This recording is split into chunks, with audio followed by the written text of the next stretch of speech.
परीक्षा पोर्टल ॲप्लिकेशनच्या या प्लॅटफॉर्मवर मी सर्वप्रथम आपले सर्वांचे स्वागत करतो। स्पर्धा परीक्षा या विद्यार्थ्यांच्या शालेय जीवनामध्ये खरंच उपयुक्त आहे का आणि या स्पर्धा परीक्षांचा विद्यार्थ्यांना भविष्यात त्यांच्या करिअरसाठी काही फायदा होऊ शकतो का, या प्रश्नाचं उत्तर आपण आत्ताच्या या व्हिडिओमधून जाणून घेण्याचा प्रयत्न करूया। तर स्पर्धा परीक्षेमध्ये आपण कुठल्या गोष्टी जाणून घेतल्या पाहिजे, तर सर्वप्रथम मला तुम्हाला हा प्रश्न विचारायला आवडेल की आपणास माहीत आहे का की आपल्या देशामध्ये इयत्ता पहिलीपासून तर इयत्ता 12वीपर्यंत किती प्रकारच्या स्पर्धा परीक्षा आहे। तर हो, तुम्ही स्क्रीनवर जो काही आकडा बघत आहात 150 150हून अधिक स्पर्धा परीक्षा इयत्ता पहिलीपासून तर इयत्ता 12वीपर्यंत आपल्या देशामध्ये आहे। तर या कुठल्या कुठल्या स्पर्धा परीक्षा आहे याची माहिती जर घ्यायची असेल तर तुम्ही सिम्पली गुगलला स्केलजेन हे सर्च करा। जसं तुम्ही स्केलजेन सर्च करता तुम्हाला या ठिकाणी आपल्या स्केलजेन कंपनीची वेबसाईट दिसते। या वेबसाईटला गेल्यानंतर या ठिकाणी बघा परीक्षा पोर्टलचा एक टॅब आहे। या टॅबला तुम्ही ओपन केलं तर परीक्षापोर्टल.co.in या परीक्षा पोर्टलच्या वेबसाईटला तुम्ही जाल।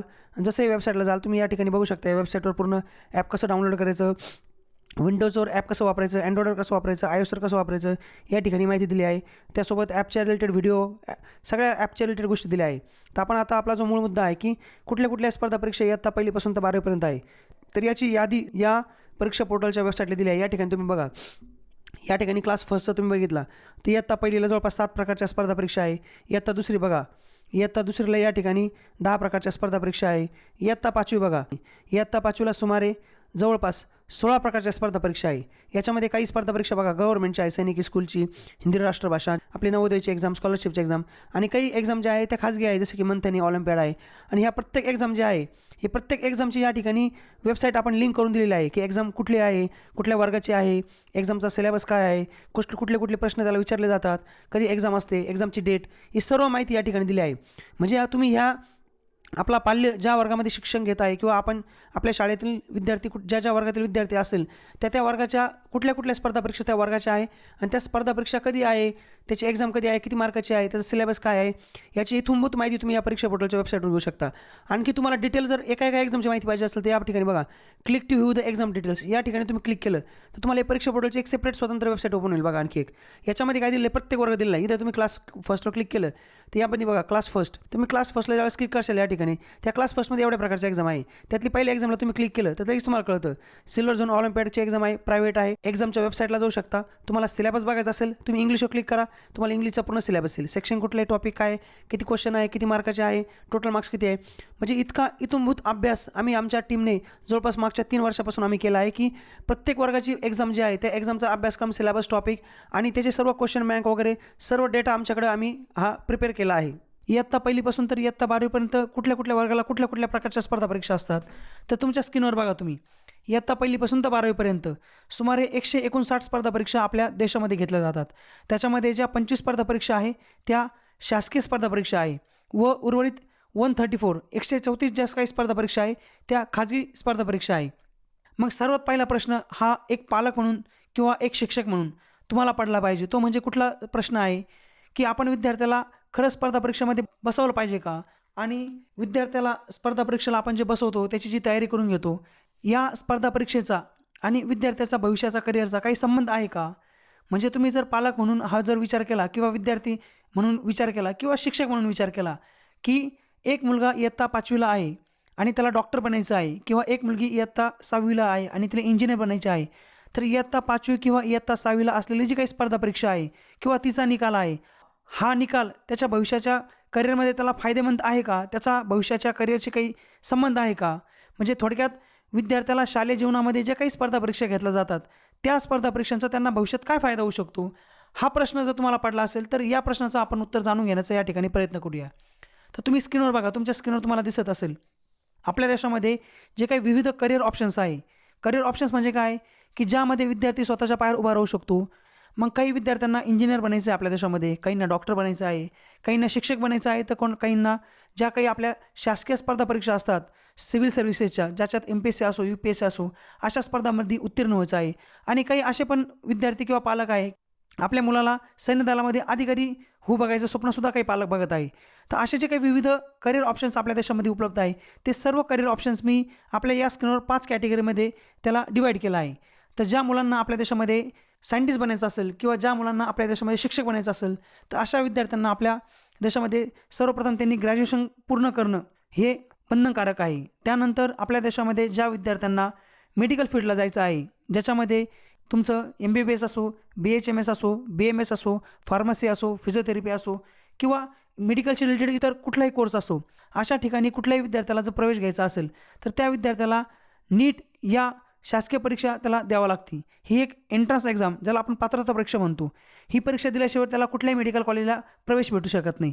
तसंच ज्या मुलाला इंजिनिअरिंग फील्डला जायचं असेल, त्याला जर शासकीय कॉलेजमध्ये प्रवेश घ्यायचा असेल तर त्याला JEE नावाची एक एंट्रन्स एक्झाम आहे, ती एंट्रन्स एक्झाम दिल्याशिवाय आणि त्याच्यामध्ये उत्तीर्ण झाल्याशिवाय त्या विद्यार्थ्याचा कुठल्याही कॉलेजला नंबर लागणार नाही. म्हणजे तुम्ही म्हणाल असं कसं, तर असंच आहे. ज्या विद्यार्थ्याला इंजिनिअरिंग किंवा मेडिकल फील्डला जायचं असेल त्या विद्यार्थ्यांना JEE आणि NEET हे 2 परीक्षा देणं बंधनकारक आहे. त्यांना इयत्ता 12वीला 95% जरी मार्क्स असेल बोर्डला किंवा 90% जरी मार्क्स असेल आणि त्यांनी जर ह्या परीक्षा दिलेल्या नसतील तर त्यांना कुठलंही महाविद्यालय पुढील शिक्षणासाठी प्रवेश देणार नाही. आणि अशाच विद्यार्थ्यांना जर खाजगी कॉलेजला महाराष्ट्रामध्ये जर ॲडमिशन घ्यायचं असेल डोनेशन देऊन किंवा खाजगी कॉलेजला घ्यायचं असेल तर अशा विद्यार्थ्यांना इंजिनिअरिंग आणि मेडिकलसाठी त्यांना CETची पेपर देणं बंधनकारक आहे. त्यासोबतच ज्या विद्यार्थ्यांना सैन्य दलात जायचं आहे, त्यांना लेफ्टनंट या पदावर रुजू व्हायचं आहे, NDA सारखा परीक्षेचा पेपर देऊन इयत्ता 12वी नंतर त्यांना कमी वयामध्ये जर सैन्य दलात अधिकारी व्हायचं असेल तर त्यांना एक NDAची एक्झाम देणं त्यांच्यासाठी बंधनकारक आहे.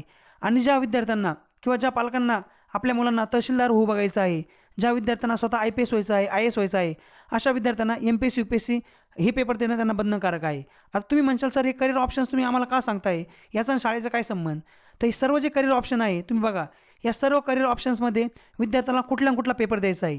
त्याला JEE NEET करायचं असेल, त्याला NDA करायचं असेल तर त्याला NDAचा पेपर द्यायचा आहे, JEE NEETला त्याला JEE NEETचा एंट्रन्स एक्झामचा पेपर द्यायचा आहे, त्याला MPSC UPSCला गव्हर्नमेंटचा पेपर द्यायचा आहे आणि त्याला इव्हन PhD करायचं असेल तरी पण त्याला ग्रॅज्युएशन नंतर PhDचा एक एंट्रन्स एक्झाम असते, तो पेपर द्यायचा आहे. किंवा त्याला शिक्षक बनायचं असेल, त्याला BEd DEd करायचं आहे, त्याचा तो पेपर द्यायचा आहे. मग असे हे सर्व जे पेपर आहे, हे सर्व पेपर कुठला पेपर दिल्याशिवाय विद्यार्थ्याचं करिअर घडणार नाही, तो स्वतःच्या पायावर उभा राहणार नाही, किंबहुना तो त्याचे स्वप्न साकार करू शकणार नाही. मग हे सर्व जे पेपर जे विद्यार्थ्याला इयत्ता 12वी नंतर द्यायचे आहे, हे सर्व पेपर ऑब्जेक्टिव्ह टाईप आहे. म्हणजे या सर्व पेपरचे जे काही प्रश्न आहे हे MCQ टाईप प्रश्न असतात, मल्टिपल चॉईस क्वेश्चन. म्हणजे तुम्ही बघा, एक प्रश्न असणार आहे, त्याला 4 ऑप्शन असणार आहे आणि त्या 4 पर्यायापैकी एक पर्याय विद्यार्थ्याला निवडायचा आहे आणि तो एक पर्याय त्याचं भविष्य ठरवणार आहे. मग आपल्या देशामध्ये जर विद्यार्थ्याला स्वतःचं करिअर घडवायचं असेल, त्याला त्याच्या स्वतःच्या पायावर उभं राहायचं असेल आणि आपण जर आता जाणून घेण्याचा प्रयत्न केलाच की या कुठल्या परीक्षा दिल्याशिवाय तो स्वतःच्या पायावर उभा राहू शकणार नाही. आणि मग ह्याच परीक्षा जर इयत्ता 12वी नंतर विद्यार्थ्याला द्यायच्या असतील, परंतु ह्या परीक्षेचं जे नेचर आहे ते मल्टिपल चॉईस क्वेश्चन आहे. मग जो विद्यार्थी 10वीपर्यंत कुठल्याही प्रकारची स्पर्धा परीक्षा जर देत नसेल, कुठल्याही प्रकारचे प्रश्न सॉल्व्ह करत नसेल, अशा विद्यार्थी ज्यावेळेस 11वी-12वीला JEE NEET NDA किंवा इतर ज्या काही स्पर्धा परीक्षांची तयारी करतो तर सुमारे त्याला 1-1.5 वर्ष हे समजून घेण्यासाठीच जातं. मल्टिपल चॉईस क्वेश्चन असतात, ते क्वेश्चन कसे हँडल करायचे, याच्यामध्ये टाईम मॅनेजमेंट कसं करायचं, याच्यामध्ये रिस्क ॲनालिसिस कसं करायचं, निगेटिव्ह मार्किंगला कसं हँडल करायचं, आणि ह्या गोष्टी त्याला शिकण्यासाठी सुमारे 1 ते 1.5 वर्ष त्याच्यात निघून जातं. आणि या गोष्टीमुळे दुर्दैवाने ज्यावेळेस त्याला NEET JEE NDA सारखा पेपर द्यायचा असतो त्यावेळेस त्याची प्रॅक्टिस झाल्यामुळं, त्याचा हात न बसल्यामुळं किंवा त्याच्यामध्ये तेवढी आकलन क्षमता डेव्हलप न झाल्यामुळं असे विद्यार्थी विविध या स्पर्धा परीक्षा ज्या आहे किंवा या पात्रता परीक्षा आहे याच्यापासून वंचित राहतात. त्यांचा निकाल येत नाही आणि त्यांना हवं ते ज्या कॉलेजला ॲडमिशन पाहिजे त्या कॉलेजला त्यांना ॲडमिशन भेटत नाही. आता आपण आपल्या पहिल्या प्रश्नावर येऊ. आपण जो आपला पहिला प्रश्न होता की विद्यार्थ्यांना स्पर्धा परीक्षेसाठी बसवलं पाहिजे का, तर आपण ह्याच विद्यार्थ्यांना जर 5वीपासून 4थीपासून किंवा शालेय जीवनामध्ये ह्या विविध ज्या काही स्पर्धा परीक्षा आहे या स्पर्धा परीक्षेमध्ये जर आपण विद्यार्थ्यांना बसवलं तर हे विद्यार्थी निश्चित यांनी इयत्ता 5वीला जर जी मुलगी स्कॉलरशिपची एक्झाम देईल, जी मुलगी नवोदयची एक्झाम देईल, इयत्ता 6वीची जी मुलगी सायन्स ऑलिम्पियाडची एक्झाम देईल, त्याचं मॅथचा पेपर सॉल्व्ह करत असतील तर त्यांना इयत्ता 5वीला समजेल की पायथागोरस प्रमेय काय आहे, या पायथागोरस प्रमेयावर कुठल्या प्रकारचे प्रश्न तयार होतात आणि त्यांच्यामध्ये जी आकलन क्षमता आहे ही शालेय जीवनापासूनच तयार होईल. म्हणजे सगळ्यात पहिला प्रश्न जो आपला होता की विद्यार्थ्यांना करिअरसाठी या स्पर्धा परीक्षांचा फायदा होऊ शकतो का, तर निश्चित जे विद्यार्थी शालेय जीवनामध्ये विविध स्पर्धा परीक्षा देतात, त्याचा निकाल काढतात, त्याची प्रॅक्टिस करतात, तर त्या विद्यार्थ्यांना 11वी-12वीमध्ये त्यांचं जे काही स्वप्न साकार करायचं आहे, त्यांना ज्या करिअरमध्ये ॲडमिशन घ्यायचं आहे त्या ॲडमिशनसाठी त्यांना निश्चित त्या पेपरमध्ये रिझल्ट काढण्यासाठी, मेरिटमध्ये येण्यासाठी या शालेय जीवनातल्या स्पर्धा परीक्षांचा त्यांना निश्चित फायदा होतो. तर अशा पद्धतीने आपण आपला पहिल्या प्रश्नाचं या ठिकाणी उत्तर जाणून घेतलं. आपण दुसरा प्रश्न जाणून घेऊया की स्पर्धा परीक्षेमध्ये निकाल कसा काढायचा. म्हणजे तुम्ही खूप साऱ्या शाळा कॉलेजेस बघितल्या असतील की ज्या ठिकाणी अशा काही शाळा कॉलेजेस आहे किंवा अशा काही शाळा आहे आपल्या महाराष्ट्र राज्यामध्ये, त्या ठिकाणी दरवर्षी भरभरून स्पर्धा परीक्षांचे निकाल येतात. किंवा अशा काही खाजगी क्लासेस आहे त्या ठिकाणी सुद्धा विद्यार्थ्यांचे भरभरून त्यांना विद्यार्थी स्पर्धा परीक्षेमध्ये निकाल येतात. परंतु अशा खूप साऱ्या शाळा तुम्ही बघितल्या असतील ज्या ठिकाणी स्पर्धा परीक्षांचे एक तर निकाल येतच नाही, आले तर खूप कमी निकाल येतात. मग ज्या स्पर्धा परीक्षांचे निकाल काढणाऱ्या संस्था आहे, खाजगी क्लासेसचे लोक आहे, त्या विद्यार्थ्यांवर कुठलं काम करतात किंवा त्यांना अशी कुठली स्ट्रॅटेजी देतात की ज्यामुळं त्या विद्यार्थ्यांचे निकाल आहे परंतु बाकी लोकांचे निकाल नाही.